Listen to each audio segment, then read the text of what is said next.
You got this and you got that, and you gonna murder this one and murder that one. Talking all that bullshit. I'm gonna put it to you like this, yo. This is for the nerds, this is for the brainiacs, this what we deserve. Go ahead and play it back, you ain't gonna touch me, you not gonna do nothing, you are not above me. I bet you wish you was me, I know it, I know.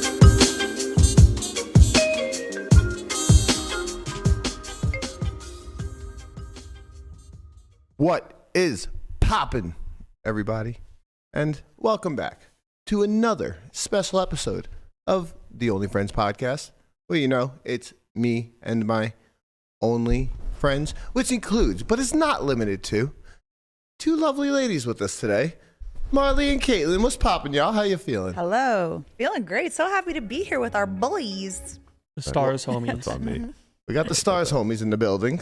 Yes. Yes. Don't try to butter them up because they're here to. I was gonna It was do this working. too. So. Yeah. I see what's going on here. All right, like, welcome to the studio. We appreciate you being back as always. Lovely friends. He already Only said friends. lovely. You needed a new word. Yeah, You're doing the same thing. No. Listen to my tone, Guapo. I'm being very matter of fact here. We have one order of business and one order of business only. It's Wardrobe Wednesday. Okay. That's right. Now, Landon, he came in here one day wearing stripes, and I said, "You look like a goddamn zebra. You got to lose the stripes." And he goes, "That's it." Every Wednesday, we dress up and we decide who shows up and who shows out. Mind you, Banger or not banger? he tried to find a clip for an hour. No, I trying to found the clip. It didn't take me that long. No, I know.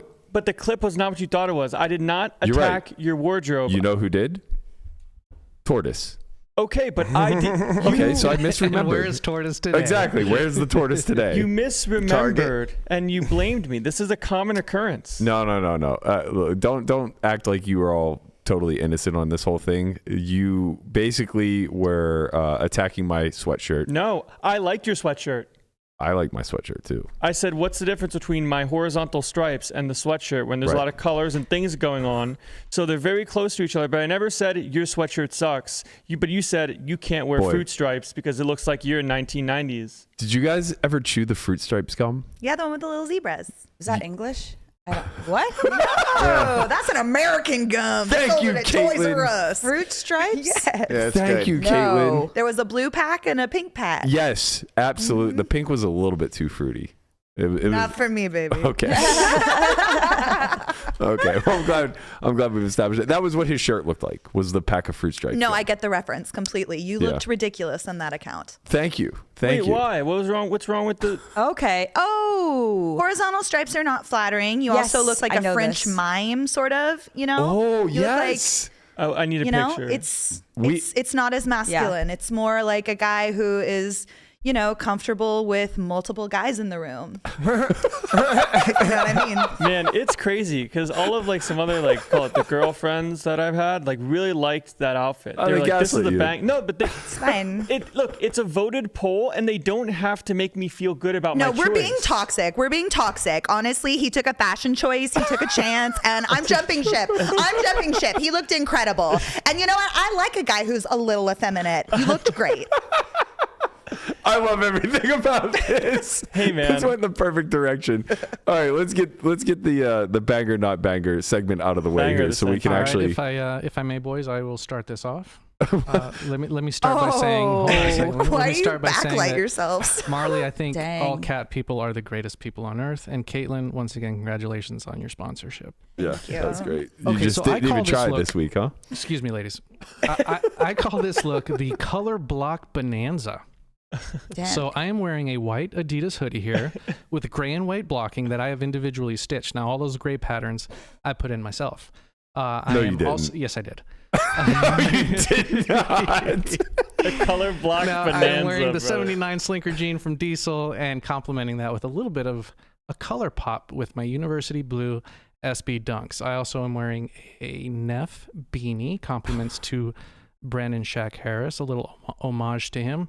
And that is my completed look. A slim fit pant, you know? Your thighs look nice and chunky. Muchas gracias. Yeah, Muchas it's- gracias. it's Okay, saying, "Don't next bluff we me." have on deck. I don't know if Caitlin was right for this.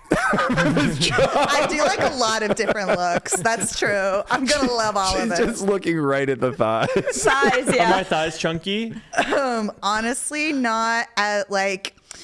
Honestly, the leg line looked a little better on Miguel in terms of maximum chunk, but you Right. still got like a pretty good thickness. I delivering. think he's come full circle from the horizontal stripes. I mean, he's total bad boy here. we Yeah. got some monochrome, like a monochromatic color scheme here. We're This going is with the all black. Look at the rose, the red jacket. It's a little. It's What do we think? it's subtle. It's subtle. It's a subtle, yeah. Oh, it's red in there. I didn't even notice that. Yeah. Oh yeah, I Yeah. do like Subtle. that. Yeah. I would Very like it if you and nice. Caitlin switched jackets. Actually, I think that could work. Well, That. He would never cut it as a run good ambassador. Is the only problem with that. We would never have him. Wait a minute. That's all sparkly and stuff. Yeah, a little floral pattern Brocade. for you. It's a brocade fabric. Wait a minute. Why is what that we so call much different than the fruit stripes? Well, don't get me started, okay? We've been Come through on, the fruit come on, stripes. come on. Enough is enough. this is I'm vibing with this. I'm not saying I don't like it. I'm just trying to understand. This is me. This is like understated, not trying too hard. I'm digging it. Yes. Well, I'm there. Yeah, I'm okay. not I trying too really hard, like but the I'm there. boots. Yeah. You're trying really hard, but no one knows it. I like that's my whole vibe. Harley Davidson boots. I pretend, yeah. Buy one, Yeah, get two that's- free at outlets. Yeah, I think you'd get even more cool points if they didn't have like an easy entry zip up the side, but they're Yeah. still a great looking book. I like the. That's why it's on the inside. It's secret. You can't see that on the Yeah, picture. just for us. Yeah. Do those fit you well? I think there might be a little bit loose. 'Cause I was it's gonna like say- I'm like a 12 and a half. He's like a 13. Yeah. I'd have to like really like. I just tighten happened them to up. be walking behind you, and I noticed a very large gap between Yeah, your ankle maybe I and the gotta back of the boot. snip it up, but we'll see. I don't know. You're learning, kid. I applauds the effort. Are we ready for our next contestant? Yeah, it should be Conrad. He showed up today. That is correct. He looks good. Mm-hmm. This Okay. is a look. Okay. This is a look right here. No, it's Monochrome. strong with the If white you- on white. Beanie. I like Did it. you guys? Yeah, monochrome. And beanie like is just in. his hair texture puts him head and shoulders above Yeah. y'all in so Well, many yeah, ways. I mean- just like It's- start It's right giving off the ski blocks. lodge This and is hot chocolate, fashion, you know? not attractiveness. Yeah. No, Okay. ski bunny. He's a snow bunny. It's giving here. snow bunny. Yes. This is fashion right here. I agree. I think you did a great job. Actually, the headphones complete it. I think the white Yeah. headphones. yeah. Gives Yeah. the hat a good shape. Yeah. Nice accessory. Wow. Yeah. We didn't even plan this when I'm sitting over here with the red and black. We really got it all going. What are you talking about? Like my The look at my It headphones. all comes back to landed, doesn't it? No, not always. But like it makes sense. Look, there's red and black and there's Hey red guys, here. you know I have ears. Not always, but it makes sense. Normally I sit over there and it's white. You see what I'm saying? Like, we didn't plan this. No. Yeah. Totally. What's wrong I get with it. you, man? No, It's I not about get me. it. I said he looks good. It's Snow Bunny Conrad. He's ready for the slopes. All Hot right, you're batting chocolate. cleanup, Senor Berkey. Okay. I threw this together very last minute. Signature pose, by the Yeah. way. Signature pose. I'd like to Fear. offer you a deal. Fair trade offer. It's that meme of the. Just Yeah. Birdman outside the window. The fact that y'all choose to light each other like you snuck up on a woman in a dark alley for Yeah. these photos is too much for me. You have to understand, it's not a choice. We just abide by whatever. I almost said Miguel because you called him Miguel earlier. Whatever Guapo tells us to do, we do. And it just so happens that he throws this in front of the backlit wall. Hold on. What color? the frontlit wall, what color rather. is that? This? Yeah. This is tan? Dan. Dan. Okay. What would you call it? I don't know. That's why I asked you what color it was. Oh, okay. Yeah, I'm into tan. the cardigan. Yeah, I'm into how do the you feel about the speckled. cardigan? Yeah. I've got a few speckled. Yeah, a little sprinkle of color there. Yeah. No, it's like it's zaddy chic. Like, put me to Okay. bed. Tell me a bedtime story. Where's my warm glass of milk Yeah. and my cookies, daddy? You Yeah. know, like I'm Yeah. into it. Yeah, very Mr. Rogers-esque. Yep. Yeah. I didn't think the shoes were the perfect choice, but I didn't have another option. So No, I think it works. okay, Yeah. all right, I got the approval. That's all I'm looking for. No, y'all all look amazing. Like $1 million, 10 out of 10 across the board. I started the poll, so Okay, Well, good job. The poll All right. might disagree with Caitlin. I'm just 10 out of saying, 10s if you guys everywhere. don't all vote for me, the show comes to an end. That's all I'm saying. I'm just throwing it out there. You just hit yourself, didn't you? No, but I kicked the desk. All right, let's get into more important topics. Why are you two here? The answer is, of course, because you are crushing it in the Stars ambassadorship. Congratulations on your new Your new home. contract, if you will. And you're now aboard the team with one Marley, who's been there. How long have you been there now? It's been a while. It's been a while. 3.5 years, maybe. Yeah. Look at you. And the one and only Spraggy, of course.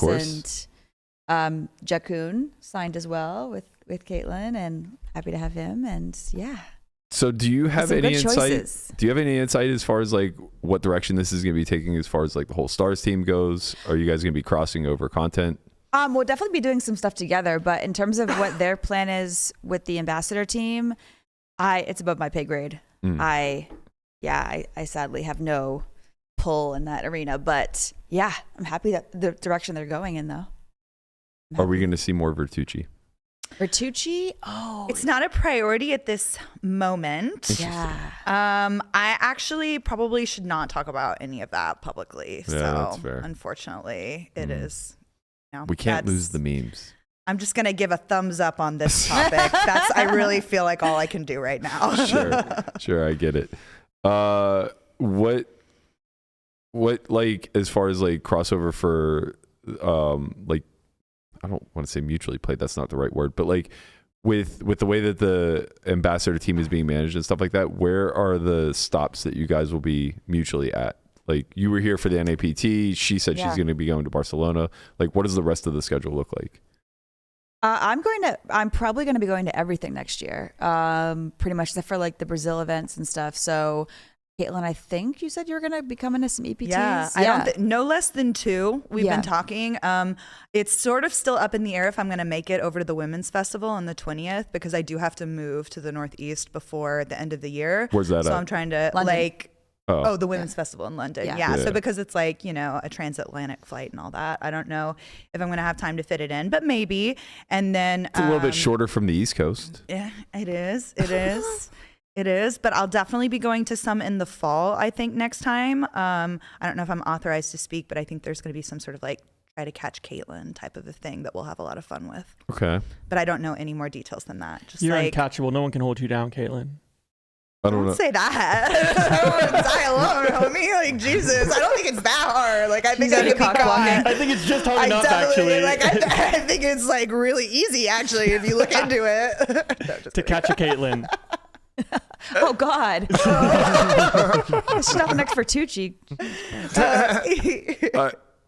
This is a weird transition off of this, but we were playing No Gamble No Future yesterday, and are you guys familiar with Wolfgang at all? Like, who you met him? Yeah, I played with him in Barca. I played a cash game with him. Okay. Yeah, I met him in Texas. He comes to Dallas a lot and Austin occasionally. So Okay, so you have some semblance of like, or understanding of like what his personality is. Yeah, he's a little wild. Yesterday was the first time I met him, and he's just kind of like, first he's like singing to himself. He's singing this song, and I didn't recognize the song, but Justin Young did, and he goes, "Are you a big Rent fan?"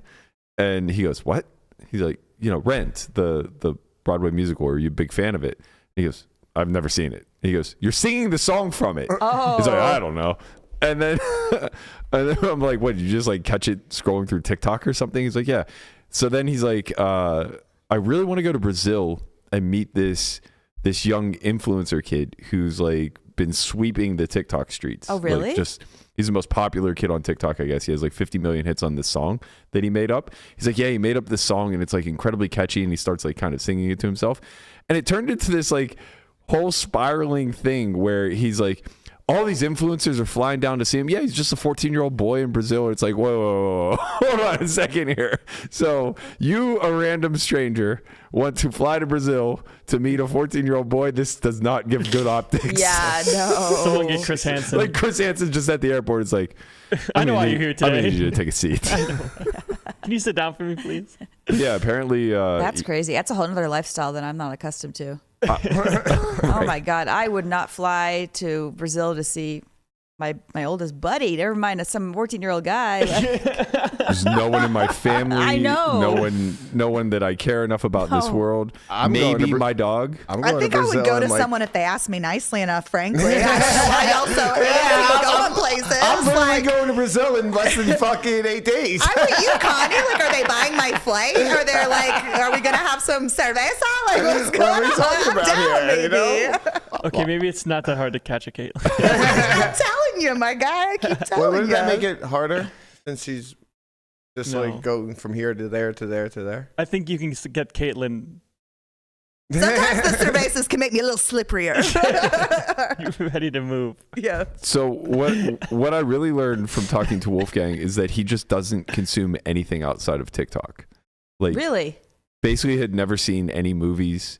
He doesn't like watch podcasts. He doesn't really watch like anything. Like, Oh, so you haven't used the app. You don't get it. You're talking from a place of superiority. Like you've never spent time on the app to understand how powerful this algorithm is. I get it. No, I do get it. But what I realize is that there's like an entire generation like younger than me that this is their sole consumption of everything. Yeah, like whether which it's is a little news, scary. music, content, entertainment, like it's all bundled into one in 30-second clips Or less, mostly or less. Yeah. They Low they have a attention span. 10-minute option. Y'all don't even speak with authority. Don't talk about TikTok like But y'all know no about one my uses TikTok. that shit. No, Like- they do. I'd say most of the content I watch on TikTok is between 3 and 10 minutes. They reward Really? that content more, like monetarily. You can't monetize a TikTok unless it's a minute or longer. So a lot of these creators do these longer get ready with me videos as sort of like the beauty and lifestyle thing. And then like tarot readings is huge on TikTok. Oh my so if you do like a God. really long Look, tarot we reading, can't speak from a or place You're of really selling superiority. into that right now. I'm telling you.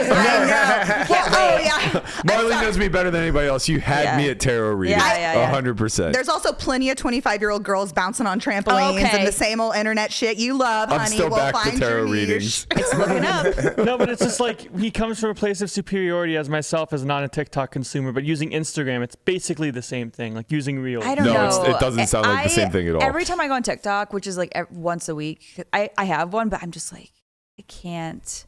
It's I that can't. different. Yeah, I don't know. I just hate it. I'm just like, I don't know what this is. Well, but that's kind of I an use it a interesting. lot because it's like I mean, if you're in the social media space and you want to be making money in social media, you need to be should- paying attention yeah. to what's going on in Yeah, TikTok. that was It's just kind of where I was. Totally, yeah. That's kind of where I was going to go with it. It's interesting because you're both content creators, but obviously, like, it seems as though you Yeah. kind of have a divergent path. Like, was there never a consideration of I have to go this TikTok Of way? course. Yeah. For me, like, definitely, like, people have always told me, oh, you have to get on there because you make short form. And I dabbled in it, but I just feel like it's kind of like the lowest rung of you have to be the most superficial and the most surface level with the Yeah. content. You know what I mean? The most just like I have poker wise, I have kings. Oh my God. Wow. That's it. Just peeling pocket kings, not Yeah. even getting to the full hand, not even getting to obviously strategy or like there's no punchline. It's just like that moment when you walk into a casino and she walks in and she's just like, oh, that's Right. it. Yeah. There's no punchline. It's just like, So it's interesting. We've had a TikTok account I think for a year and a half, the Solve for Why channel. yeah. And we've tested a bunch of stuff, and we created we created that short form content. I don't even know if it's considered short form anymore, but they're 5 minutes or less. I've seen the ones you guys put on there. Yeah, Yeah. the trainer videos, Yeah. quick studies. They're right? animated kind of. They're all animated. They're 5 minutes or less. They're supposed to be like whiteboard videos, whatever. Yeah. And the irony is that to take them to TikTok, we are clipping out 30-second intervals of the 5 minute long videos. Yeah. And we've tested, like we've put full videos up, we've put shorts up. The shorts do really well, like the 30-second versions, like to a degree that I would never imagine. Some of them have like 250,000 views and stuff like that. But Some things pop off hard. Yeah, it's random it seems sometimes. like there's absolutely no rhyme or reason to it. Yeah. No, we talk about it all the time. There is no rhyme or reason to it half the time. Yeah. And honestly, I've struggled with TikTok growing that platform. Mostly, I think because I've lost an account twice because I didn't put my phone number and email in because I'm an idiot. So it's my fault. But I've lost my TikTok twice. And then I also think I've been shadow banned. Like when I started doing my BetMGM videos that had the no gambling promo on it Yeah. or whatever, Yeah. I started getting shadow banned to the point where like I have fewer views than I have followers. So I've kind of like lost hope in terms of my own platform on TikTok. Like I still post, but it's more like I'll do like the stuff that feeds me and my creativity, but I use Yeah. it more so because everything that's trending on TikTok is going to make its way over to Instagram and Twitter in about like I'd say a 4 or 5 week cycle. It's pretty reliable. So if you can get on top of the trends, especially for me, it takes me a long time to do some of that short form trendy stuff, and then I can be on time for Instagram. Well, like a lot of both of your content though does lend itself to short form. I know most of your more recent popular stuff was like the solver videos and stuff like that. That was all sub 2 minutes. Yeah, but like I put that's the solver video is so beyond. It's about 25 steps above what the average person Yeah. is interested in thinking about, or and you know, I mean, I'm saying poker player. No, yeah. It's like it's just people like scrolling. People they don't even have an idea of what a solver is, or even the fact that you could like it's just so far beyond. Yeah. So it's just gonna bomb. That's fair. I talked Yeah. about this with like Next Gen and Frankie, and he was saying Yeah. like they do not use actual terms in poker to do their content. Like re-raise, re-raise. I re-raise them, and it's like way more engaging with the effects. Like Wolfgang is so good at that stuff too. Like when it comes to the graphics and like being able to keep someone's attention for that 30 seconds or less, where someone's like, oh my, like it's like with the flop, like he'll get a set and be like bang, and like you're seeing an explosion. It's like, oh my god, like, what's gonna happen next? Like there's a lot of that going on as someone that's, I guess, in that age demographic where all of my friends are on TikTok sending me stuff. I'm like, I use Instagram too much for this. I can't do it. I can't do both. Like, No, and I mean, there are different types of content even within our niche. So we have the kind of entree content like Casino King makes and Wolfgang makes, where it's like very someone with like a rudimentary knowledge of poker is going to understand it. But to understand Marley's solver video or my video that features 8 impressions of only poker people, like you have to be pretty dialed in and plugged in. So our audience that we can possibly reach with that kind of audience is capped. But I think the fact that we both are represented by PokerStars means that brands still value that. They want to provide quality entertainment for their core customer, you know, which I think is really dope. So that's kind of a question to pose too. What, if anything, is your guys' involvement with like doing short form content for the actual Stars channel, or is it all just individually pushed through your own? So I think they want to use us as talent in terms of doing like commentary. Like I got into the booth with Griffin and Nick Walsh. Nick Walsh, thank you. And then like I hosted the Team Pro Bowl event, which was just, you know, like girl talking in the mic, like Natalie Bodie style, like hosting the event. I brought my own flavor to it and like brought energy, but I mean, it's a hosting gig, so we can be their talent in that capacity. But they also really like who we are, and they want us to make content for fans of poker that people have come to like and know us for. And I think that that's cool that they make room for us to do both. Yeah. I asked because their channel's huge. It is massive, but I think that, I mean, Stars definitely has this like trustworthy kind of clean brand. And so I think sometimes like the more like not edgier stuff, we just do on our own channel. Yeah. So yeah, I think that It's probably better that way too. I think it is. Because it's more like tentacles as opposed to just like pumping out content. And then like if I tag them, they'll share on their story or whatever. But I think just having the main home for it be on my page is more in line with my quote unquote brand personally as an extension of them. I don't know. That's kind of how I see it. But yeah, and I mean, there's always on every influencer, every content creator, they're going to have different types of content on their channel. They're going to have the stuff they make for them and then the sponsored content. And in general, if you're tagging brands or doing sponsored content, that content's not going to do as well. It's not going to get as many eyeballs on it. So it's great to have an outlet to still do the things that we do original that can get to those far reaching places without having sort of the old ball and chain on it, you know? Is that still the aim and the goal at the end of the day, like growth for your own personal platforms while still, you know, kind of propping up the brands and the people that are supporting you along the way? I've always just wanted to make good content. I think Marley's the same way in a lot of respects. Like I want to make stuff that makes people laugh, that is a good scroll. I don't want to take up space with a bunch of nonsense. If I'm doing something lighter and fluffier, I want it to put a smile on your face still. Like I'll do TikTok. I do dances on my Instagram story all the time. And I'm sure a lot of the hardcore poker fans like roll their eyes at it. But a lot of people, especially a lot of the women that follow me, like really like it. And it's really empowering. And then I see them posting really lively, fun, exuberant content. And I think we have a community around that. Like it's cool. I think that's important. The game is supposed to be fun. It seems like when it comes to the like content viewer, it's always like this stance that everything you need to make needs to be really good or like really important or like really funny. It's like you're your own person at the end of the day, you know? Like when it comes to Instagram, like sharing your life, or Twitter, like tweeting some stuff, like it doesn't always have to be a banger. You know? No. At the same respect, I think Marley and I both do quality over quantity. But We've both experienced. Bangers, like I think that banger doesn't mean necessarily views, right? Like it could mean just something that you think is really good. Like, and it doesn't have to be like, oh, this is the best thing I ever made.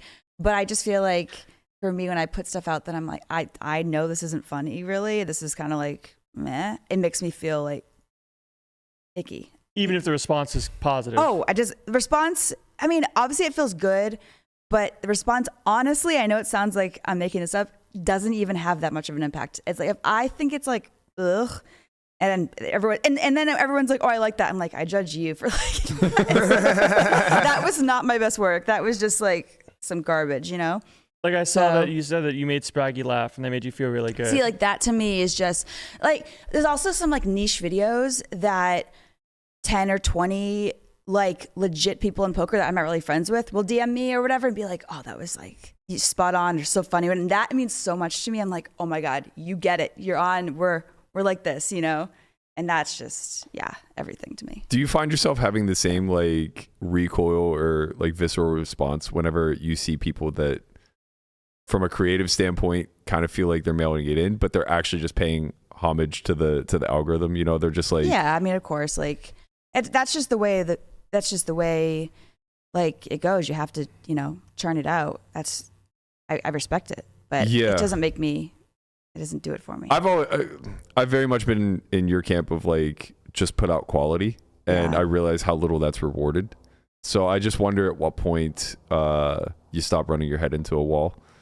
You know? Yeah, just evaluate like what you want, you know. And I think like I filmed it's a video. So starving artist of you. It's it is. It's so deep. I'm not that deep. I just like don't care about views.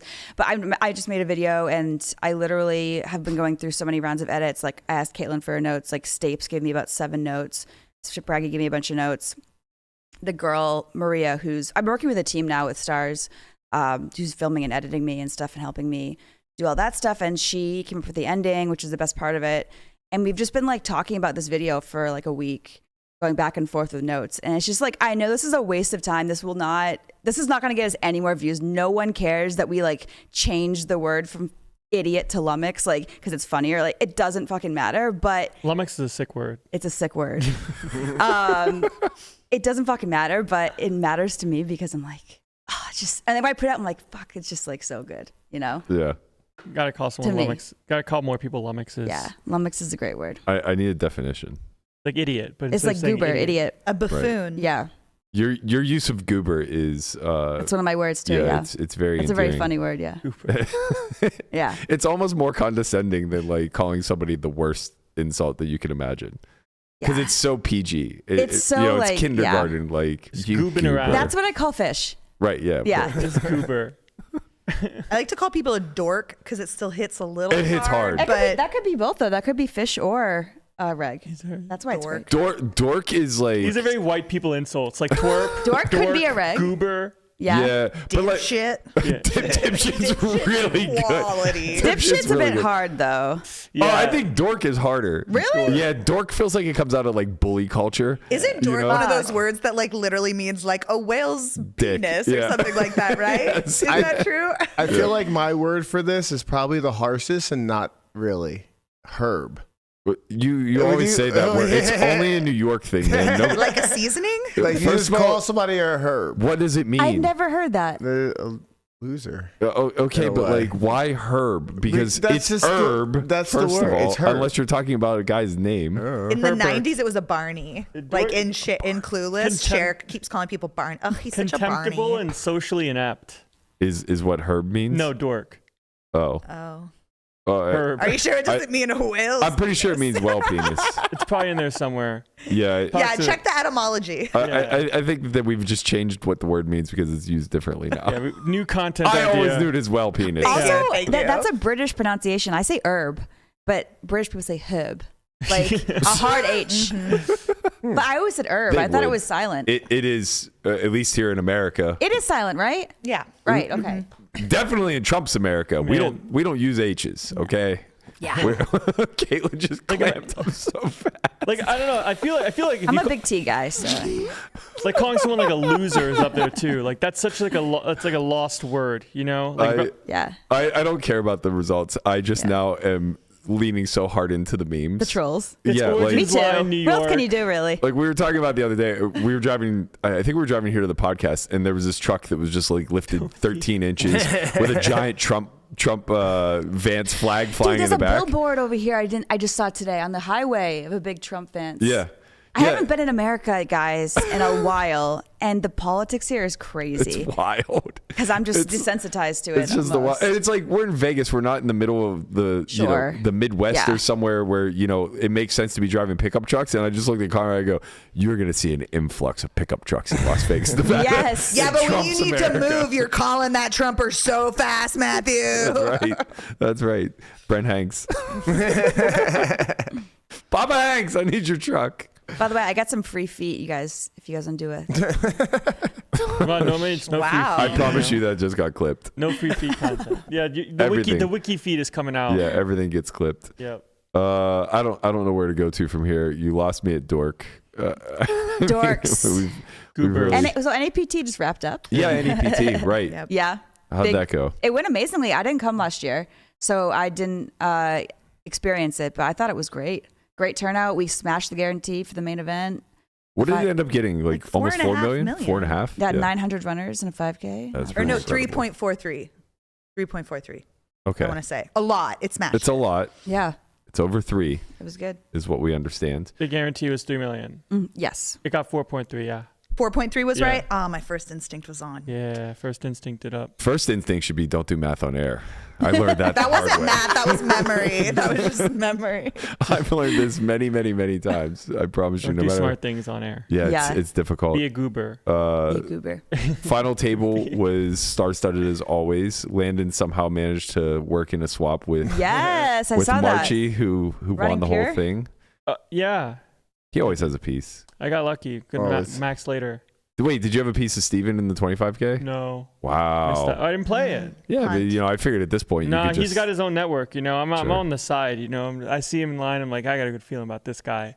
Worked out well. You're his Yeah. poker side piece. You just got to know. You just got to have a good feeling. You got to know who's gonna win, and you Yeah. have to hope that they like you enough to be like, yeah, you know what? Like, I am gonna win this tournament. Like, here's a nice 5-ball.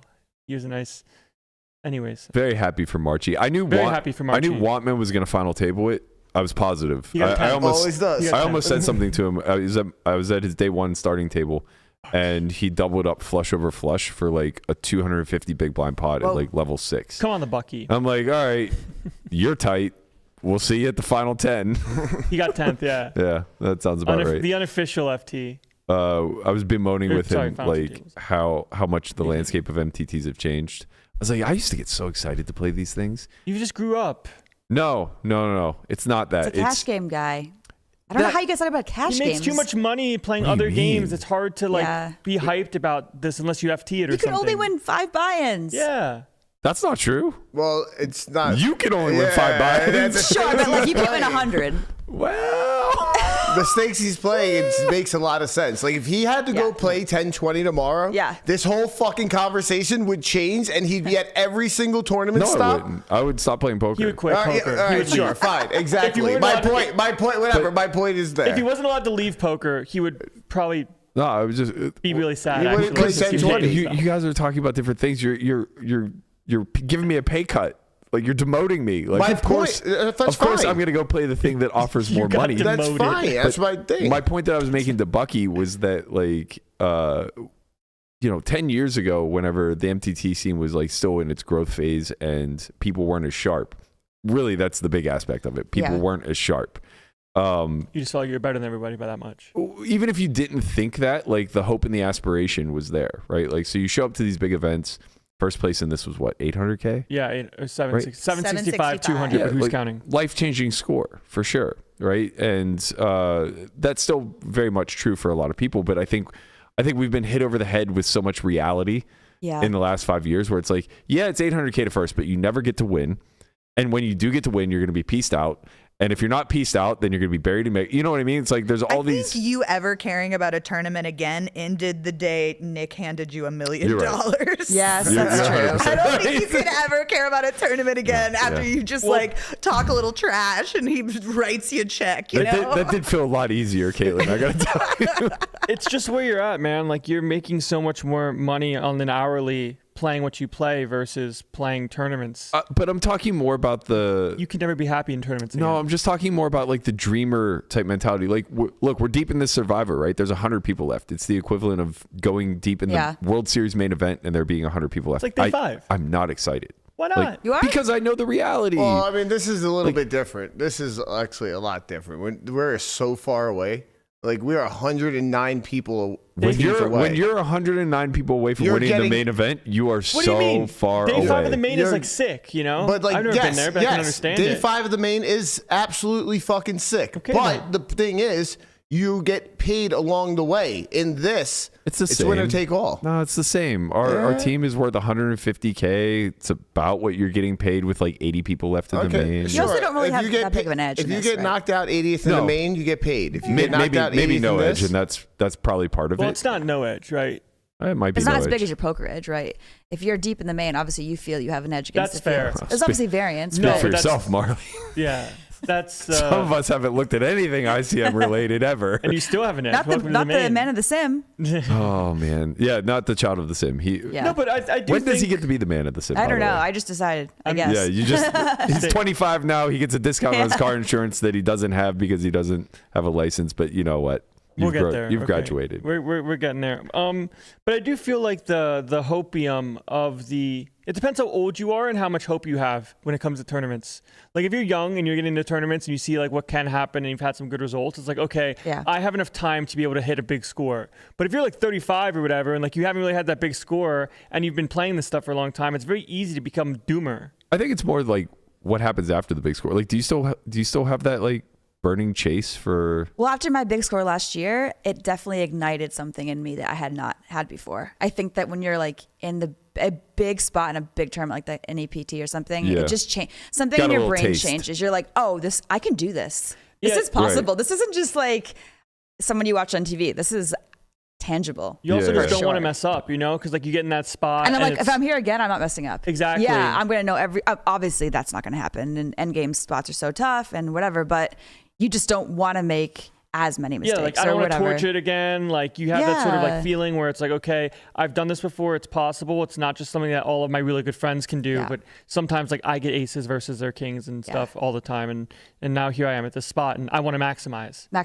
Especially if you're playing Yeah. professional. It's different, obviously, if you're just like kind of playing tournaments here and there and then you make a deep run. It's like, oh, Yeah. I didn't expect this, but here we are. But if you and like you're playing a lot these days, like online, like Yeah, I play a lot, studying, yeah. like you're But locked in. that's what kicked it off though, is I feel like that kind of gave me the belief like I can actually do this. And then I sat down a couple weeks later with some people and went over all the spots. And it was nice because I was on stream like the whole time, so we had just footage of all the actual spots and I have to like write them down, which is like tough in live poker to remember. And just going through it and then being like, okay, this is like real. That's when it really like sunk in for me, I think. But Like you feel motivated to play poker. so motivated. Yeah, because I was like, fuck. I mean, obviously, everybody runs good who has a deep run. It's not about running good. It's just about the possibility of it. And I think that also for me, like there's a special feeling you get when you're deep in an event like that you just can't prepare for. Like there's like a mental game aspect of it where you're just there's a fatigue till, there's a pressure till, there's this don't fuck this up, this is so important till. And now that I've been there before, this next time I'm there, I just feel like I'm much more prepared. And there's like fear tilt. It's like Fear if I bluff tilt. it all off and get called, like what are my friends gonna think? Like is this- Everything, yeah. There's just so much that you can Not only. wanting to do marginal things that you aren't 100% sure because you just want to go out in that like standard spot. It's that kind of easier to stuff. it's easier to like sleep at night if you lose like eights versus ace queen Yeah. versus like playing a potentially spooky post flop line and thinking, did I have to do this or did I have to bluff catch? And Yeah. at the end of the day, it's just about trying to make the right decisions and Yeah, you do your best. do all that stuff. Yeah. Is that your plan moving forward? Then are you going to find yourself chasing tournament dream like a lot more often now that you're? I've kind of already made that switch in terms of my volume. I haven't been a regular cash player for over a year now. I've mostly been playing tournaments. Even online, most of my volume is tournaments as well. I get to play cash today, which is like such a thrill and so exciting, but it's not something I've been doing all year. I've already zeroed in on tournaments. I definitely want to do a good job my first year under stars. So I'd say I have like a huge goal of providing value for them. And I know that they hired me to be a content creator and not to, be their tournament crusher. They brought on Jason Kuhn for that. So It's a nice added benefit, though. It's a nice added benefit. I want to do well. I take pride in my poker game, and I think I'm slowly getting better. But I'm still, in my first couple of years of playing this game full time. So I know I can deliver on content. So that's going to be my focus for 2025 is to make sure that delivery happens first. Will But part of that be I'm gonna like trying. live streaming and stuff like that? Absolutely. I'm going to be live streaming on PokerStars. That's why I'm moving up to the Northeast. So I'll be in I thought it was the Pennsylvania, weather. New Jersey. I thought for sure. No, it's the men, those dreamy Jersey boys. Oh my God. I want their hoagies. Philadelphia's not ready for you. No, probably not. Nowhere is ready. So today you're playing No Gamble, No Future. Oh my gosh, I have a funny story about that. So the day they asked me to do the game was the day they announced me. I had known for like a week and a half, 2 weeks at this point. Like November 7th is going to be like my special day. They announced me. They'll be whatever. So I'm hanging out with Marley, getting ready for the players party. We're like drinking and gambling, and I get this text message, and it's like, hey, this is your new boss. Like, we want to invite you to come play No Gamble, No Future for us today. And I'm like, oh my God, I'm like wigging out.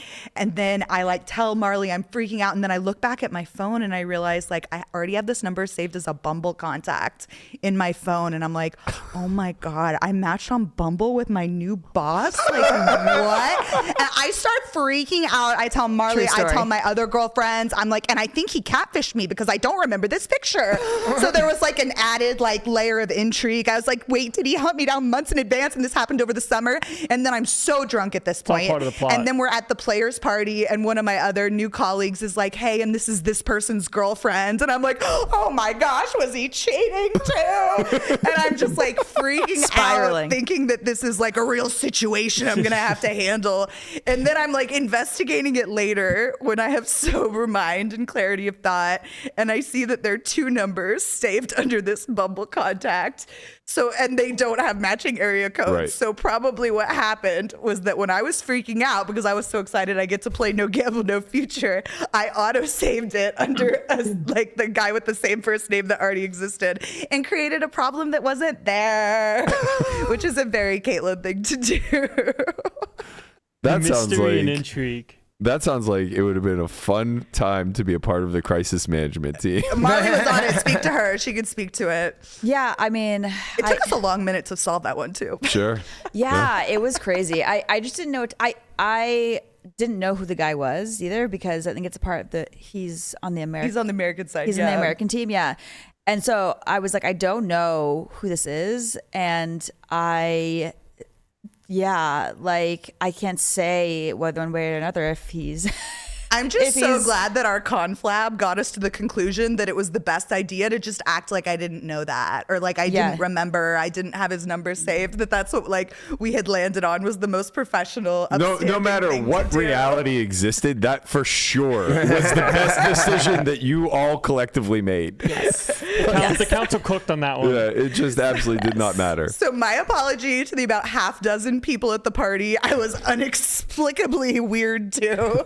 I was living a weird, not reality at that moment. So what's on the docket today for No Gamble, No Future?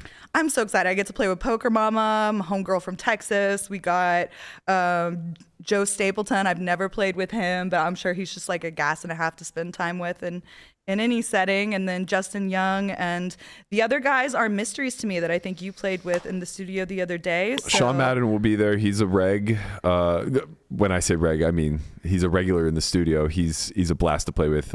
He's an auctioneer, owns some cattle farms, and Oh, whoa. Hey, man. He's a blast. He's in the Cattle Hall of Fame. Yeah, Okay. sure. Whoa. Yeah, I don't mean to undersell Don't him. undermine. Sean's That's amazing. That's huge. And then I think Joanne's playing, I believe. Mama Joe's going to be in the mix. Yay! Mama Joey? Mama Yeah. Joe's first up, I believe. Let's go. And Justin Young, too. Justin Young is in there, and then maybe Sashimi. Is that correct?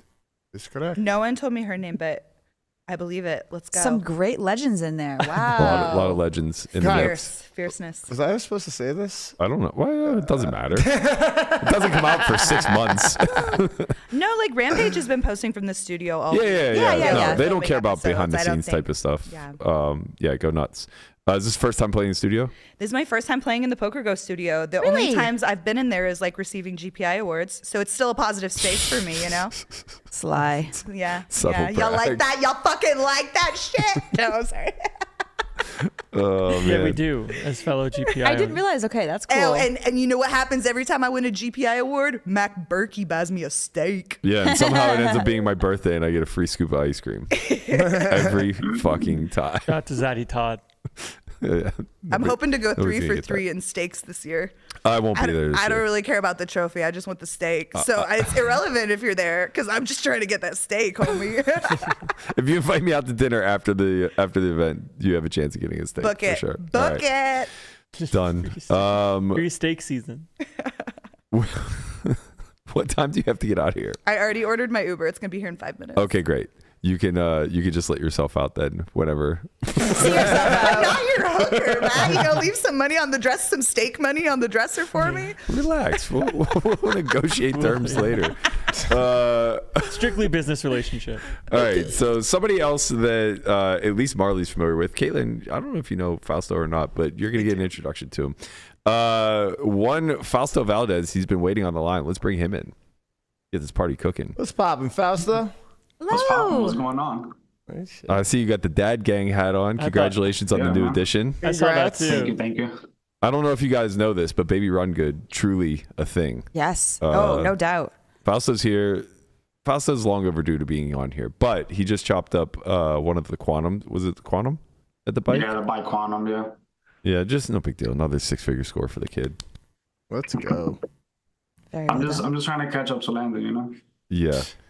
So to give a little backstory for those who may not be familiar, once upon a time, Fausto was one of the first Academy attendees. He actually used to play cash like a smart individual, but has since abandoned ship. I don't know where he went. I don't know where he went wrong. He's like the black sheep son that left the house and decided to dabble in the tournament streets. But it's all been going very well. So you moved from New York to LA. How long ago? 4 years? 5 years? I got here right before COVID. So like, let's say 2019, 2020. around Okay, there. so yeah, 5 years. So you've been grinding the LA scene, mostly playing MTTs. Yeah. Well, actually, the way everything happened is that I got exposed to like what the real high stakes scenes are, like via private games during COVID. Yeah. So that was interesting. That ruined you. More good than bad. But Yeah. I said that ruined you. Yeah. So I got exposed to a lot of things, but we got some money out of it, and then I just realized like there was like a ceiling and a cap to like cash games unless like you know we're in your position playing like nosebleeds and stuff. So you know like there's like caps. I'm like, how can I increase my hourly or my yearly potential? And it was just like tournaments. So then I started taking it a lot more serious, and yeah, it's been pretty decent since then. Walk us down that path to transition, because I think that there's probably a lot of people that go both ways trying to transition either from cash to tournaments or MTTs to cash. And I think, you know, we can all kind of speak on the fact that they're very, very, very different games. So just being good at poker is not enough. What did you do to take that cash skill set and transition into MTT wins? You know, I used to think MTTs were so fucking easy. And then, Me too. yeah. By the way, hi, Marle and Caitlin. Hi. Yeah, we go way back. Yeah. Good to see you. Yeah.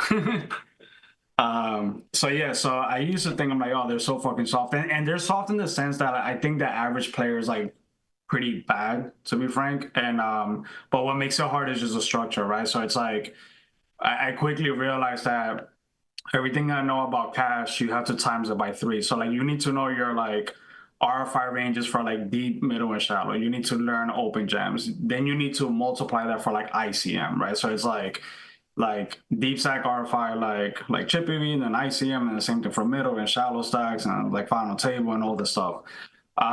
So like that multiply across different like situations and formations. So it's like, okay, this is like a lot more variables than your basics to like consider. And then I'm a person that like really likes to figure out shit. So I just like really, really study like my ass off, like in the fucking solver gym for like forever, like talking to a bunch of different people, trying to figure things out. And then, yeah, it just got me to a place where I think I'm pretty competent, go on my own, still trying to figure out things. yeah, it's been painful but fun. Right. And you do a lot of coaching as well on the side. Do you think that helps the process? Yeah, absolutely. I think you guys know it's like when you have to like reiterate the point like thousands of times, like it kind of like sticks with you. And like sometimes like I'll explain something that like I've kind of like put onto the side, but once I have to like re-explain it again to like a student, it's like, oh yeah, this is actually pretty important. So like, you know, restating that concept is just kind of sticks in your brain. So yeah, it definitely helps. That makes sense. I mean, we talked over the summer. I remember during WSOP, this is pre you spiking the, I know I moved spots, guys, don't worry. It's okay. We talked pre your mystery bounty run where you're like, man, like, what do you think I should do with poker stuff? Like, what do you think I should do with tournaments? I'm like, I'm pretty sure like you're probably just playing really well and tournaments just get to your head of, you can start thinking that you're much worse than you actually are or not as good as you think you are because the variance is so high. And you kind of just have to keep playing and then you started banging some stuff off. It was great. Yeah. I remember I remember telling you I'm just gonna bitch to you a little bit more. You just wind it in. Yeah, I definitely just like spiked the final table on like mystery bounties, but yeah, it does like fuck with your head because there's so much like variance, of course, and I spend like so much like money like in my own personal coaching where like I just wanted to get different perspectives. Like I spoke to like so many different people, and it's basically what you said, Landon. It's like they were all in the consensus that like, hey, you're playing pretty fucking good. But it's just like tweaking things here and there that I eventually found out that definitely helped me a lot better to like be more consistent, close things out, or at least run a little bit deeper. And that gave me like a confident boost for sure. I'm like still tweaking things because like there's so many like little nuances in tournaments. Even like the solver won't even tell you, like you gotta like humanize a lot of things because humans are gonna be humans. So, you know, there's things that the solver doesn't tell you, you have to consider for like tournament life and stuff for the sake of like staying alive and, you know, going a little bit deeper and stuff. So, yeah. So the majority of the volume you're putting in is in LA, and I know that it's a little bit unique in the way that they run their events there compared to maybe the rest of the United States. Talk to us a little bit about these structures that we're seeing, like with the quantum and, you know, basically what the everyday volume looks like out there.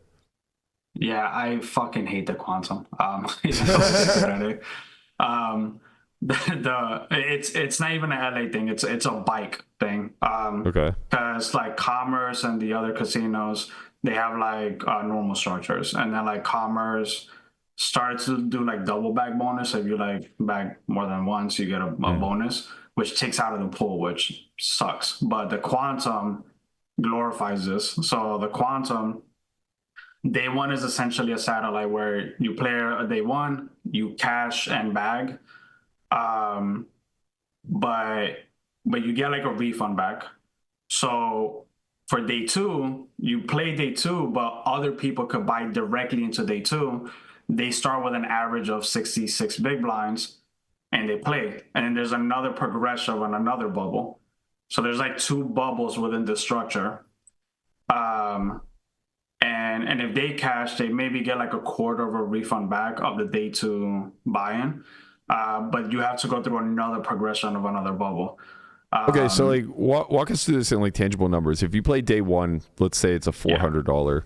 What is your take home then whenever you bag and move into day two? You get like $375 back if you cash and bag because they'll keep the rake. So you get like a refund back. Okay, and then if you're buying directly into day two, what would the cost of that be? Let's say it's like $1,500, and then if you cash that day, it will be like a $500 payout. So you get like a third back or whatever. Okay, so now if you're somebody who played from day one and you make it all the way to day three, you've basically made like $800. Essentially, yeah.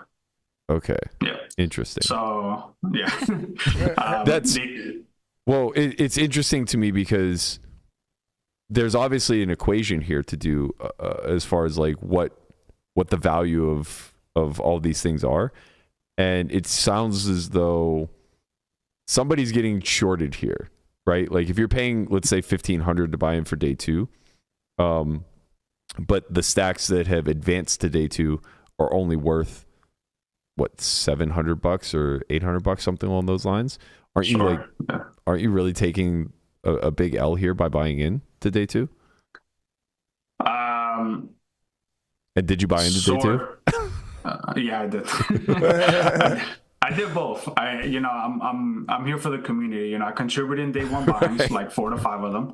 Sure. And then I did a day 2 buy-in, and that's when I ran it up. But yeah, like I think the day 2 buy-in is overall best because day 1 is like a glorified satellite where you get a refund back, but you could have the potential of like bagging heaps. So you could like bag 1 million, whereas like day 2 buy-ins, you're stuck at the fixed number. But in terms of like hourly in your time, like day 2 is a decent price point where you get a good stack, which is 66 bigs, is like not the worst. And then you get like a partial refund back if you cash, which is only like usually like 6 hours away into day 2. Right. So not the worst. And then if you bag for the day, you're on to day 3, which is only a few people away from the final table. So it's like the price to pay to kind of like advance to like the middle stage of the tournament, just like kind of go from there. Sure. So you're kind of paying the tax for that. So what does the payout structure like mirror if you have to find something close to it? Is it paying like 15% of the field, 20% of the field? Is it flat? Is it top heavy? So they tend to be top heavy sometimes. Usually top heavy, but yeah, usually top heavy. The bad thing about like the structure is like they always say like, okay, it's guaranteed like 1 million, but because of the double back bonuses and the day 1 payouts, you're usually playing under that guaranteed. So like the pool you're eventually playing for, it ends up being like 750K or something. Right. That's the fucked up part. Yeah. Really good for the operator though, for what it's worth. Oh yeah, he's fucking doing fantastic. Well, it's like you get to rake over both day 1 and day 2, and you're also giving a lot of money back. So it like has this very flat aspect at the bottom that keeps people in action. Yeah, so I guess economically wise, he's doing everybody a service and while helping himself. And then they're like pretty much like the pros and regs just kind of get fucked like in this kind of structure. So it's like I don't really like have a choice because like when they're running their events, nobody else is running events because everybody goes to the bike. So it's like I kind of just have to eat shit, But they gave me 100K worth of shit, so I guess I'll take it. Right, a heaping spoonful. How is the overall tournament scene in LA? Everybody's crazy. I think everybody's too rich. Sure. They don't give a fuck. Like they're like, it's good. They're very splashy. They fight. Keeps me on point. I think it's good. I think they're doing better than before. Like I think it was like pretty dry. Commerce usually doesn't produce like the greatest like guarantees and stuff, so they tend to be like smallish. Definitely nowhere near as what it was before. Right. And I came like after that, so I kind of like missed that whole scene. But from what I know, like it's nowhere near as before. But it's like okay, and like for me that I was just like learning and like trying to like transition to tournaments. Like I think it was like fine. I just kind of like grabbed what I could. But now that I know more, I wish like there was more opportunities. If you could be anywhere, would you stay in LA or would you go elsewhere? I mean, I know Vegas is great for tournaments. I just don't like Vegas like that, like you guys.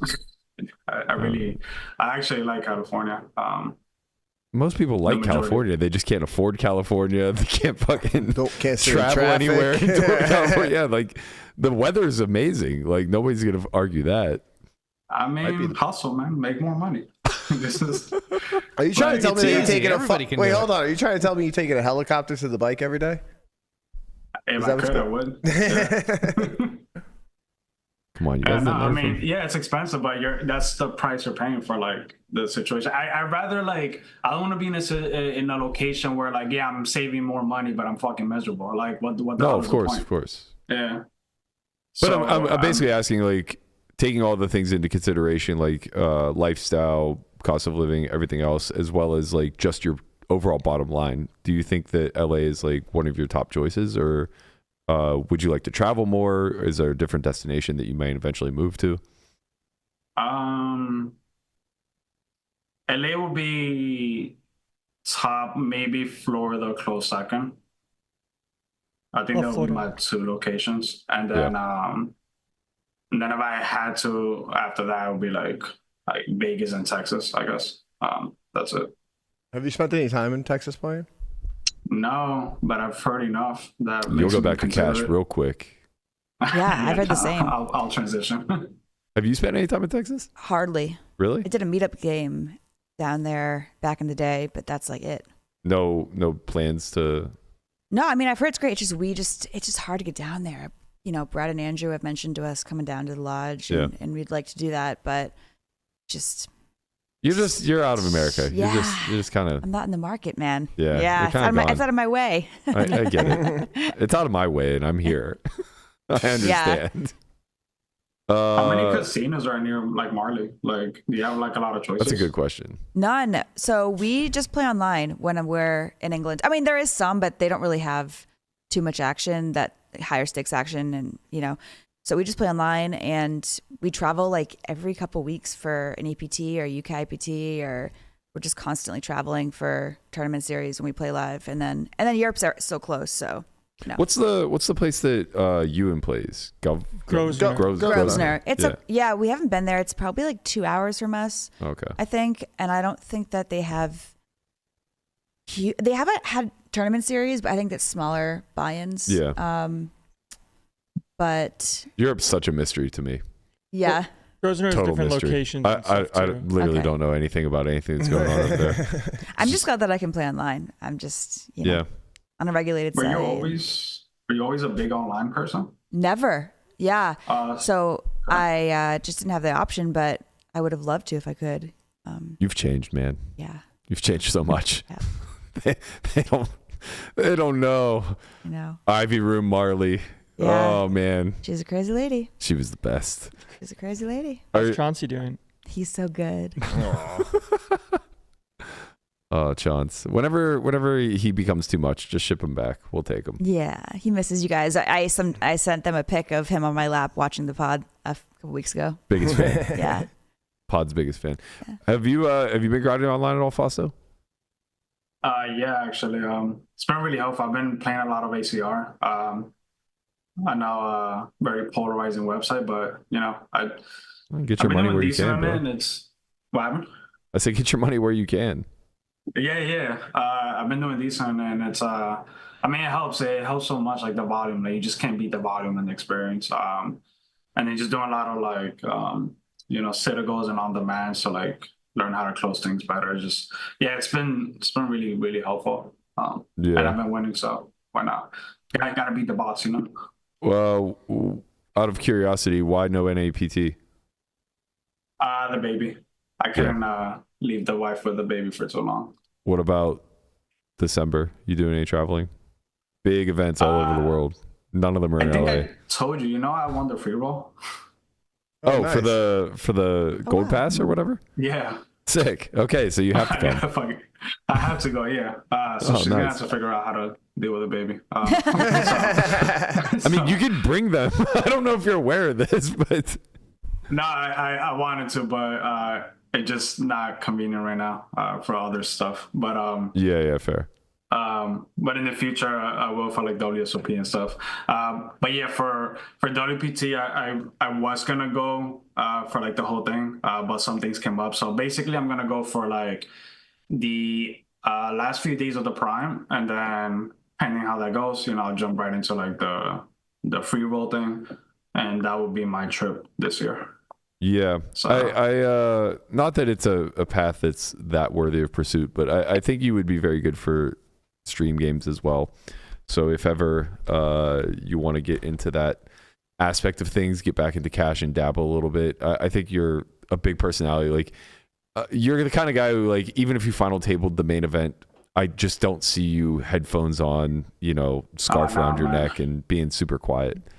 Nah, the home games have affected me, and I've always been like this anyways. Like I like to talk shit, and if somebody's talking, I'm in there, Yeah. Hell yeah. I mean, you were in the around during that whole Paul Pearce stuff. Oh Wait, yeah, what? man. Oh yeah. That was like 2 years ago. Video? Yeah, it was iconic. The live stream that got him fired from ESPN. Wait, you were there? Yeah. I was there. Oh, I didn't know that. That's dope. Dude, that was a calm game too. Like that was like the minimum. That's probably why he live streamed it. He probably didn't think anything of it, Yeah, it was just a normal day in the He's like, this is a Tuesday. You guys should see Saturday. It was a chill day at the office. It was wild. But yeah, I like having fun. I've been working with Jason Su, like mental game and stuff. He's helped me be back more to normal, because I think the tournaments are like getting to me. So sure. I started becoming like a misreg for like a little while. But he's helped me come back to like Fausto again. So like, yeah, I'm back to talking my shit on the table, These friends. I'd love to hear it. While we have you, would you care to join us for an In the Muck? Yeah, let's do it. Okay, Marley's in the Muck today, so we're gonna go ahead and special guest. Yeah, we're gonna go through it. All right. Maybe. We're doing the Queen 9. Yeah. Yeah. Hit the cue, guapo. Maybe. Yes, thank you, Fausto. I needed that.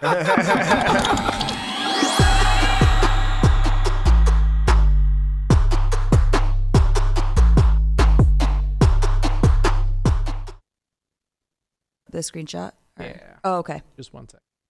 We have our fancy PokerStars hand replayer. Oh. Not on purpose. We just couldn't find another one. Perfect. All right, apropos, this is from the NAPT branding. main, 5K main. Basically, like we're playing the hand right now. So I'll set the stage for you guys. Please. I just rebought. It's 800 big blind. Oh, I think it's 8. I don't know why it says 16. But you raised the 16 they call. Yeah, it's already advanced. Oh, sorry. Raise call. Got it. Yeah, so we're about 40 deep. Opened Queen 9 suited. Defends. I bet 40%. Call. That's my bad. I got the sizing wrong. It was 2K, but No, it's fine. And then he donks about quarter. Call. And over queen, he's all in. And yeah, the player is, I just sat down, like first orbit, like 30-something-year-old American guy. Never seen him in my life. I mean, could be reggae, I guess, but just no idea who this bloke is. I feel like he has to be reggae to be leading the yeah, six. Yeah, like and then the sizing, yeah. Over by Jam in here, I definitely feel like it's a reg. Unfortunately, you just didn't know who he was, probably. Well, fuck that guy. What do you mean? We got a queen and a 9. Fuck that guy, yeah. we're not folding. Yeah, I mean, it's obviously, it's definitely not, it's worth 0. And, it's definitely not a fist pump for some. Well, it's worth 0 versus the computer. Yeah, but you think people are bluffing enough? Well, if anything in America, they're not bluffing. Well, I was going to say, it's either worth a lot here or it's worth negative yes, here. Yeah. Negative. But it's definitely never worth 0 in this particular spot.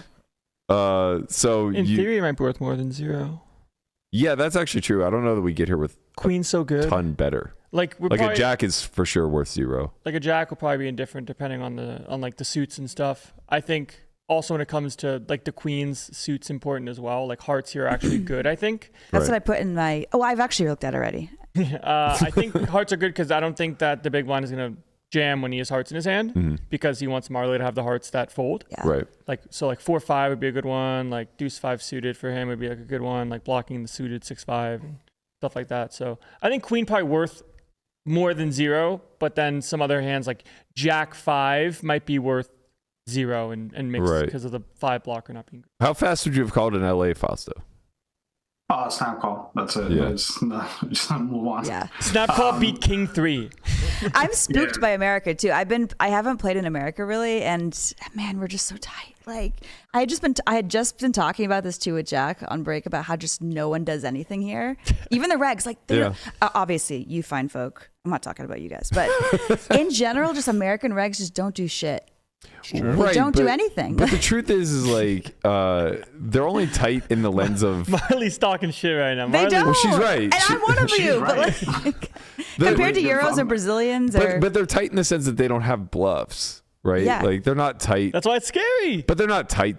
They just like play way too many fucking hands and just play bingo on 4 streets. But the thing is, like, on the line. but like the thing is on this turn, like when you get the lead, it's a 6. It's a goddamn 6. No. it scares me a little bit. It's a 6. I like, disagree with that. They don't do it for the bluff. They do it for the nuts. No, I disagree with that for sure. Like, no, I will say this. I think that even weaker regs or even a lot of recreationals recognize this, they get leads on this turn. Exactly. This is not some advanced thing like Exactly. to lead. Yeah, so the turn is like whatever, but then they just don't follow through enough, and especially for the sizing. They'll do like 67% or they're like whatever. And so when they follow through with the sizing, which is a great play, by the way, it's correct, but like it just fucking scares me, dude. In America. Yeah, like, again, like when it comes to the leads for big blind, you'd think that they're leading on a 6. They're going to lead like straight draws, like flush draws, like 6x when they have it. Jack X for out of position probably doesn't check raise as much as it needs to in the spot as its big blind versus cutoff. Like a Jack is worth so much for the big blind. Mm-hmm. But with having the Queen of Hearts, they never have Queen X of Hearts, which can be a value jam targeting the Jack for. Yeah. So I already looked at this quick. So maybe like if you look at it more, toy around with it, it'll be different. But hearts are pretty like neutral. Okay. I thought at the time I put that in I posted on my story. I think, and at the time because my first thought is always like, all right, let's just look at my hand properties. Like, how is this like one of my best bluff catchers in terms of like how I interact with the board? And then second question is like, is this guy ever bluffing in any universe? And he's fucking American. So we're going to the live read. See, you're not that different. Yeah, you're not that different. Not that different. Buddy, that is her core. No, I know. She fights that internal battle every single day. I promise you. Mine's not really live reads. It's more just like intense player population assumptions. Right, yeah. Which is not like he looks nervous or he's whatever. It's more just like, fuck, I know this guy. Live poker in America reads, Yeah. I think that's always what live reads have mostly been for. Yeah, I don't just mean about like looking everybody. at the tell stuff. Just like, I don't know, dude.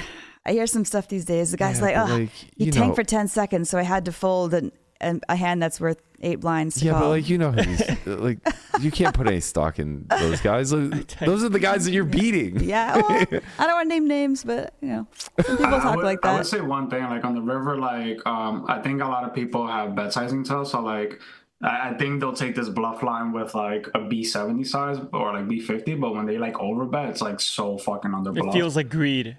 It's under bluffed, yeah. It feels like greed, but it's just the right size. Yeah.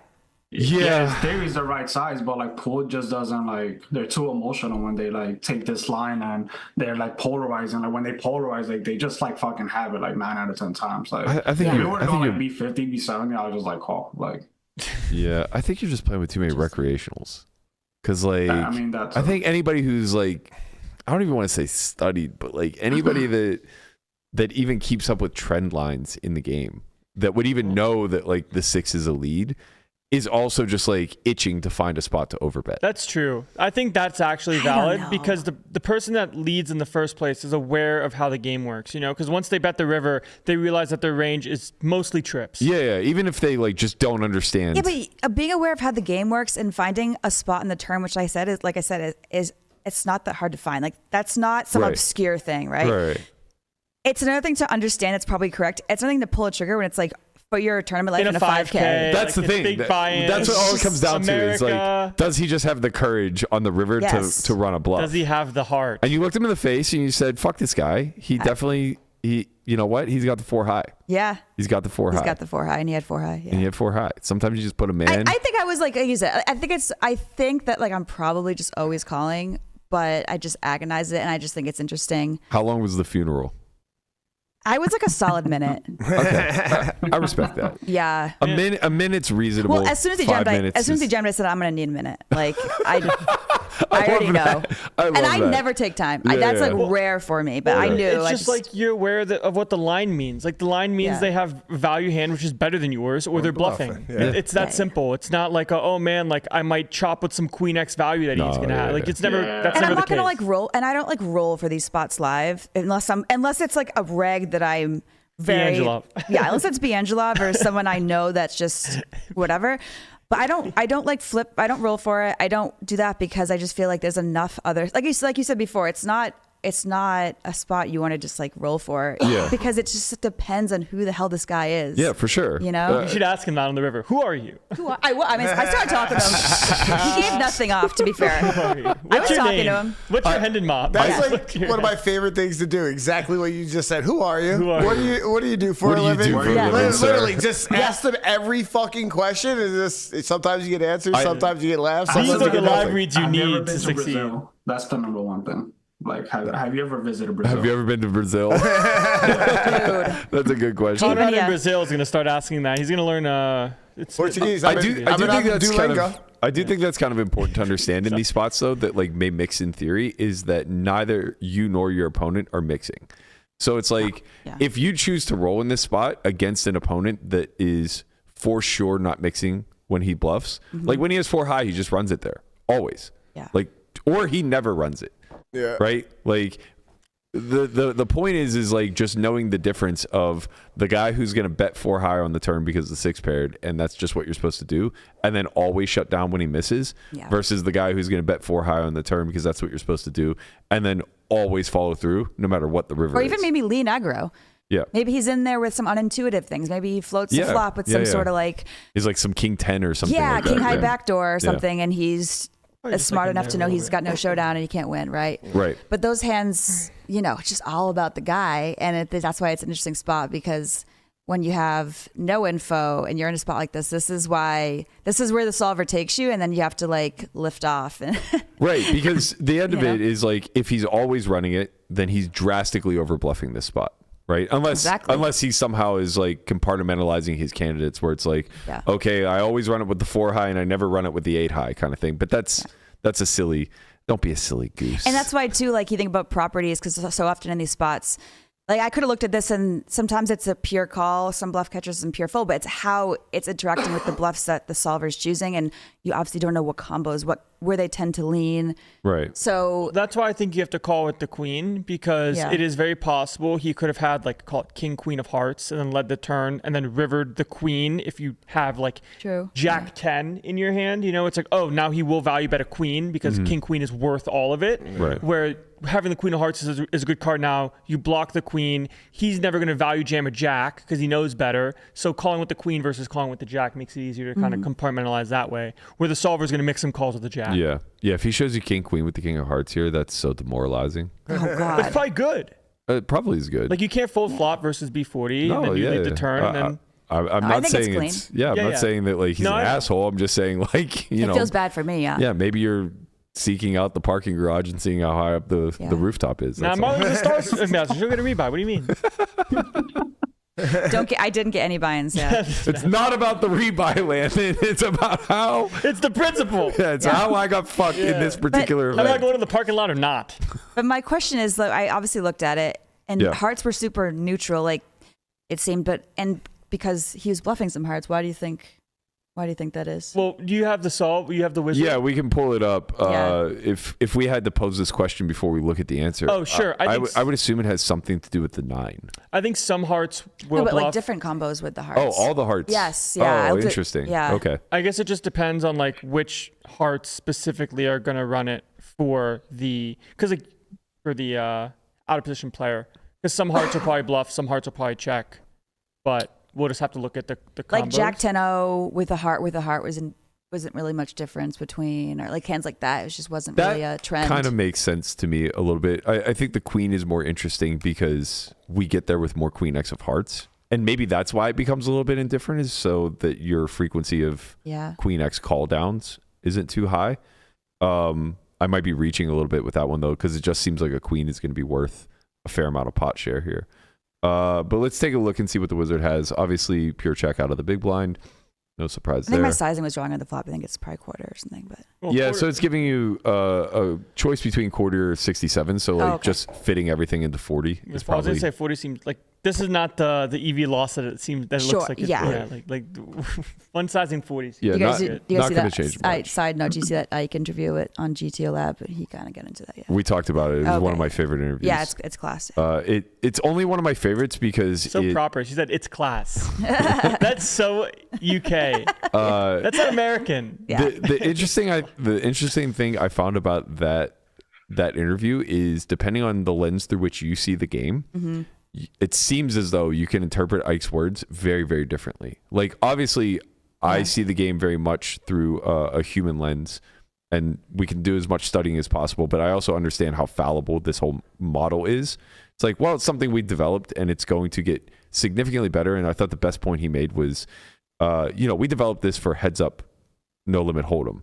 And we just extrapolated it out into 9-handed and found something that resembles good poker. Yeah. So maybe we're doing something good, maybe we're not. We have no idea. We're just abiding by it for now. And I thought that was like really telling because, it falls in line with a lot of what I believe. But then there's other people who are like slaves to the sim that hear that exact same thing and are like taking it as confirmation that like, yes, we're absolutely doing the best thing that we could possibly be doing, which is following these models. And like nailing the sizes. Yeah, If you yeah. don't nail the sizes, like you're a goober. Right, yeah. So it's like You're a goober. You're lummox. You're lummoxing it up out here if you're not trying to be It's 40. interesting to me like how up for interpretation everything is with along those It lines. just feels like the response to the big blind is going to be very different if someone range bets 40 here versus having the 20% check backs. Right. And that's just how fragile the machine is, and everyone that's played around with this stuff has kind of seen it. Like the node locking discussion. Not that it's like the most important thing in the world, but like frequencies are very fragile, so you just have to be careful. But it doesn't mean you don't look at it and just neglect it. Of course. Because you can't get anything. You get a lot. Good news is Marley nailed it. Queen 9 of hearts, pure bet. So Woo! get a green check mark for that street. That's massive, actually. I mean, we don't really have to look too deeply into his response. So much, dude. I guess like maybe that is something worth looking into. Like how often is he check raising hearts as to why perhaps.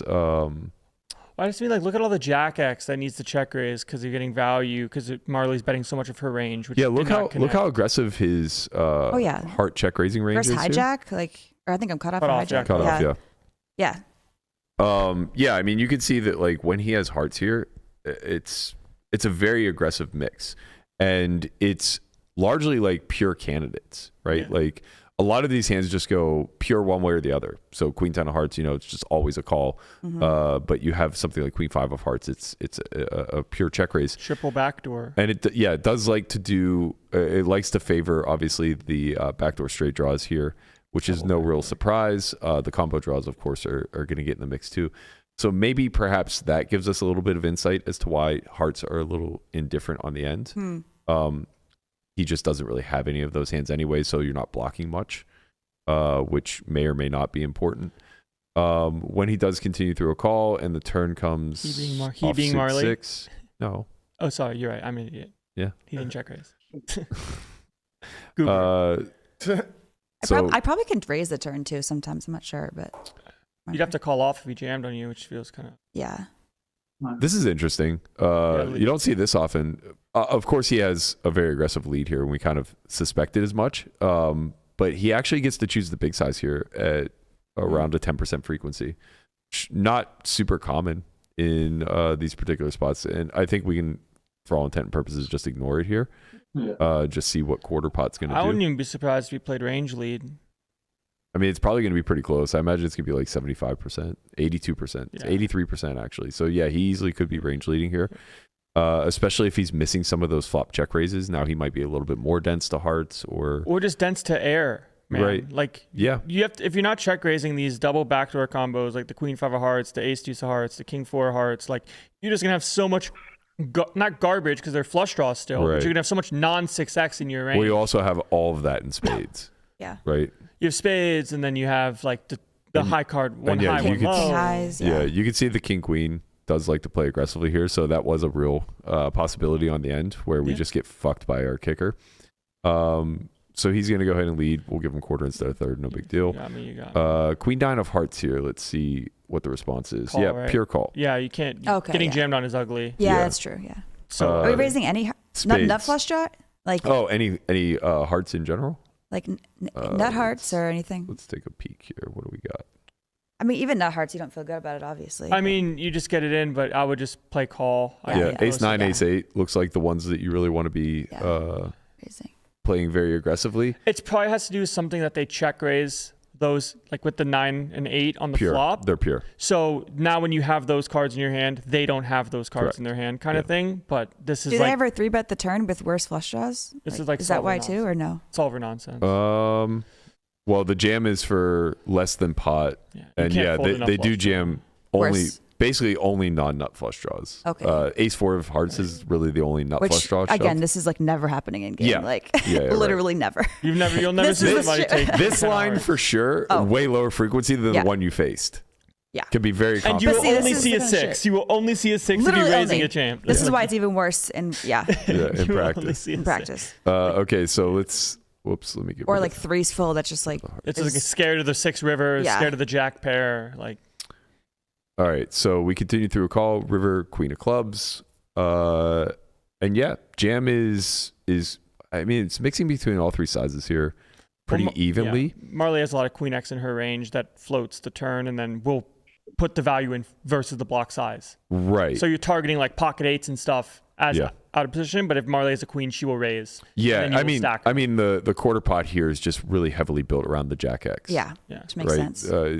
It's worth something. I think in practice it probably just distills down to a check. I imagine It's Jack this X guy just might doesn't only go be for it. playing jam or check. Yeah, I think that's probably reasonable. And yeah, I mean, even if you look at the difference between like all in and 67, Yeah. it's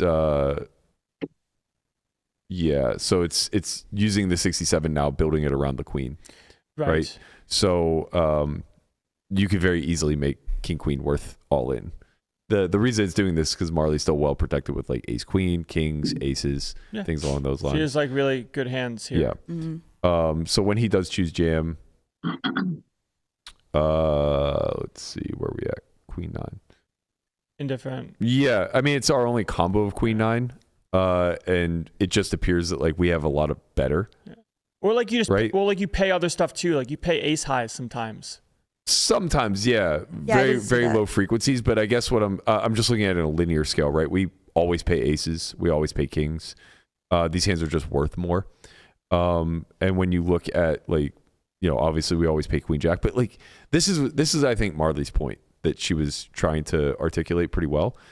If you would have told me that queen jack is only worth 0.1% pot share. 0.1% I know. pot share.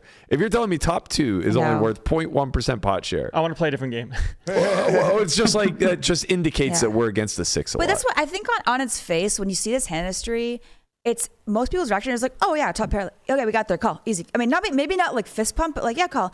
And so obviously, if you feel that way about queen 9 of hearts, you feel that way about top 2, right? Yeah. But it just goes to show you like how it's really not. You're not really loving it, especially against a player profile who's just not, doing much.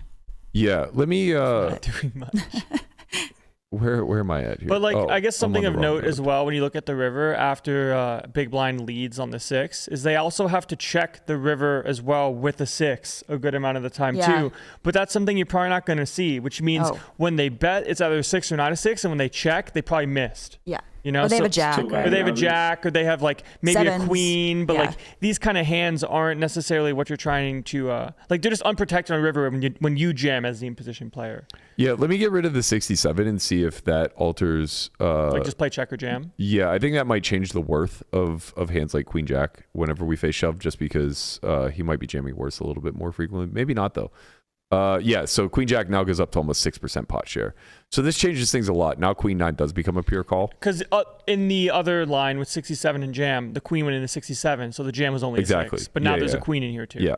And I think that this is a little bit of the difference because he does land here on some queens. I guess, Fausto, from your standpoint, how important is an output like this to formulating a strategy? Or do you think that like Similarly to like Marley, where this is just like very player dependent, and if you just showed a 6 here pretty much all the time, you wouldn't be shocked. Yeah, I think it's important. Like Landon said this earlier, and I think Marley's perspective is like really important too. And this is just where experience is gonna come in. I think knowing that all these sims are like very, very like sensitive to like the outputs and the variables, like it matters a lot, because like we can't take this like for face. Like I think it's important to learn what it's intending to do strategy wise. Keep that in mind, and then like think about the human, right? So like I'm really considering like, okay, I see like in this theoretical realm that we built, like it's calling and it's worth more now given the adjustments you made. But I'm really like thinking about like, okay, like is the pool as a human like doing this enough? Or are they too value heavy? And then also considering like my tournament life, like if it's gonna be like this fucking close, I'd rather pass up on it, given like tournament life, and like that it's worth something. Like we could just add like 5% or something to it, and like now it starts becoming negative, and it's like it's just like way too close. Like so I wouldn't even like fall hard, like just like for folding. Honestly, like we just like take advantage of other spots. I think it really just comes down to like, can he ever have a queen? Well, if he ever has a queen. I think now we have to like be pretty happy. Like, do we beat value? Yeah. Or no, it needs to be chop. Sorry. Well, Wait, chop with value. Yeah. But chopping is worth something, because I'm thinking about it in my mind of like, well, what if we had aces? Well, my thinking is when we have the queen of hearts, they can never have a queen unless it's like they don't have queen 8 off, right? So the queen of hearts. No, they have like spades. But king queen beats her. No, they have like spades. Queen, she's right. Queen 8 of spades with like backdoor straight draw, backdoor flush draw. Yeah, for sure. It's hard to find though. Even like queen 4 is a backdoor straight draw, backdoor flush. Here. Right. Yeah. It's just a mix of like what you think is actually going on, and that's the hard part of playing poker is you don't know their strategy. Yeah. Even if you know what the theory strategy is, like this guy might just play jam or check and put a queen in there, but there's not that many queens. Yeah, he has a ton of queen X. He has all queen 9 off, queen 8 off, queen 6 off, queen 3 off. Yeah, but do they overbet? Queen 6 is a full house. Oh, all right, fine. Queen 3 is it's 2 pair. Queen 3 is nothing. I think they just check or like block. Queen is nothing. I don't think they overbet. Yeah, I think they like go smaller or just like check. Like they don't overbet. Yeah. So like now we're like not even beating that. So it's like it's just like a 6. Like. Yeah, I guess. So my perspective is a bit different, and again, this comes from playing like deep SPR cash. But when you arrive in these nodes where the bluff catcher, which would be Marley in this instance, is insanely linear, and you improve your hand to top pair, that hand is very easily fit into a polar line, right? Like if I have king queen off in his shoes, I'm so thrilled to just be all in, right? Like because the difference between king queen and queen jack is very minimal, I think, as far as like. But you know that, but I don't think that an average person sees those hands very differently. Yeah, very fair. Even like regs, weaker regs, what point or of the tournament are you in? Yeah. Reg was still open. Oh, this is 800 big blind. Day one. Reg's still open. Okay, so you're early. Okay. She's rich. She can max day 2 if she lost. Yeah. I mean, people fuck around early. Yeah, he fucked around, found out. He did fuck around. He found out. He had the deuce 4. Four deuce. The Duckley 4. Great guy. It is interesting too because just a side note, I got to go in 5 minutes, but we all got to go in 5 minutes. Perfect. I was in a very similar spot online versus a reg where I was the person who went donk. It was a little bit different, but I went donk all in. It was versus under the gun, so I went big size in the turn with a gut shot. D'Angelo of Bad Beat history. Yeah, with a reg online. And he river top 2 and like called pretty quickly. But I do remember, because I was telling people that hand, someone I talked to a lot about poker was like, this is obviously great, but he's just like, it's just don't overdo it. Yeah. Yeah. Like you're just gonna make sure that you're not just going ham here, and you do kind of got to control for frequencies, because it's just a spot where if you just start every time you have a gut shot, whatever, and you see this card, you just start hammering it. It's just you get crazy. The way I view personally like my pool, and I would extrapolate this out into a random MTT where I don't really know people either, is I just bucket people into people who massively underdo it or massively overdo it, and there's no in between. Yeah. So it's like if I didn't know this guy from Adam and I just looked at him and I'd be like, has this guy looked at a solver? If I come to the conclusion of yes, it's like, okay, he overdoes it. Because I put Landon in that bucket. If I was sitting at the table with Landon and he donk led turn on a 6 and then jammed river, I would just be like, High five. this guy fucking overdoes it, man. Yeah. He just overdoes it for sure. Call. I have a queen. And I probably would pure call my jacks too. And just be like, get fucked every time that he shows me Queen X of Hearts. And he's just sitting there bopping him. Yeah. You know what I mean? It's like, well, yeah, he's still overcooked. But like, he overcooked because I'm now And way then vice overcalling. versa. Like when you're up against people, it's like, what do they think about me? What What what's, do they expect me to call with here? No, it's like when I'm on the turn here and I'm big blind, what do they think of me? If they think I'm mental, I'm just going to only have it. Yeah. Yes. Yeah. What do you Mental. Like crazy. Yeah. No, I know. Because of what you said, I think that's like really good, and I think the pool like underdoes it. This is why I'm like leaning that way. Yeah, the pool on the aggregate, I agree with you. I think anybody who's ever looked at a solve, though, very prone to overdoing it. Yeah. I mean, to be fair, like it is easy to overdo, but it's also hard to adjust in the sense of finding calls as the position player. Overdoing it does well, and it's an extrapolation of the picture. You look at the picture and you see a bunch of fucking red with a little bit of green. You don't really think to yourself like, I could really overdo this spot. And every spot's like there's a lot of red here. There's also just like, how bad could it be? Oh man, it's really interesting just because when you look at the out of position response and you realize you have to check some trips on the river as well to like let them bluff. But then you think, do they bluff you enough if you check? Correct, and the answer might be no. So if they don't bluff you enough, now you have to go for value with the 6 and leave yourself unprotected. You just check with the queen instead. But I understand your point. Your point is very valid. Well, it's like, do you want to check with the queen because they most likely have a jack, or do you custom size? Like, do you custom size because they're going to give you the response if you bet and they jam, they only have value. This is why we love live. Jack X. Yeah, Marley, come back to the dark side. There's a lot of cool things that like I've been playing a lot of live. Yeah. You can come to your own conclusions and like come to the you play idea live with like the robots in Russia. Yeah. Like they're literally programming a bot farm for ACR while at the table with you're the live. You're playing online venue. live when you're playing versus people from Europe. There's a lot of fun players too. They're just, the thing is, I feel like Europeans overall are just more aggressive. The recreational players, the I think Europeans overall come into the game through the lens of I want to bluff. Yeah. And they learn that first. So it translates into aggression. Where in America we learn the rules as like, I want to make a royal flush. What beats what? Yeah, like, and I want to play a lot of bingo. I don't have a pair. Like they might have two pair, right. 3 of a kind. Yeah. They're like, we're trying to make 5-card hands in America. All right, Guapo, give her the check mark and let's get out of here.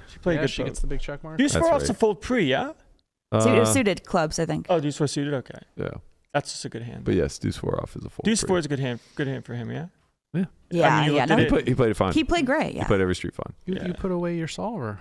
Oh, me? Yeah. Oh, my apologies. I'll resume share there. Because like the low cards are good now because you need Marley to bluff catch you with some ace high, and she's tanking with a queen. And I mean, damn. And she's a huge nit. Good job, Marley. Huge nit. Job, Marley. Yeah, Thank you guys for having me. Keep trying to bluff Marley. Yeah, see how that goes for you. Yes. All right. Big thank you to Marley, to Caitlin, to Fausto for joining us. Fausto, appreciate you, man. Hit us up whenever you're out here for WPT. Let's get you in the studio. Actually do this the right way. Let's do it.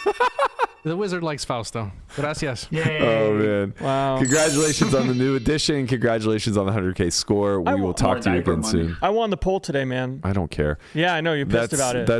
You definitely didn't win. Conrad won. No, I didn't. I'm looking at the poll. You need help. No, Conrad smashed. He got 39%. I got 33. You got 26. On mine, it says 33. Okay, well, yours is wrong. Why is mine wrong and yours right? Because I'm staring at it. So that's going to do it for us today. We'll see you guys all tomorrow. You're the worst. I'm looking at it. Bye.